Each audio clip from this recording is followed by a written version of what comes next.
On the issue of water management in this country, we've got to recognise that Australia is the driest continent on this earth, and so we've got to be very smart with the way in which we develop a strategy to provide water for the various interests within this country. And I think,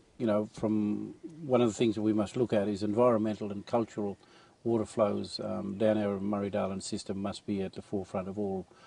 policies, and we must recognise and work out the need to balance the two in terms of economic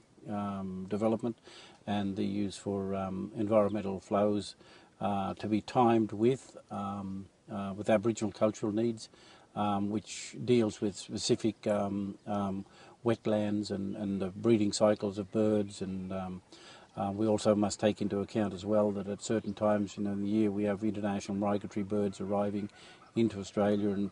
and these things have created all sorts of problems if we're not allocating water and allowing the environmental flows to occur so that they coincide with those significant events that are basically on the Aboriginal cultural calendar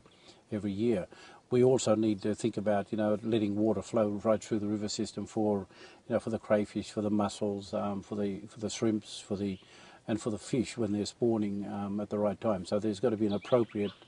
methodology established, but we have to do that in consultation with Aboriginal people who understand how those things work, because there's a lot of us in New South Wales who still have a clear understanding of how that works, and we can balance that with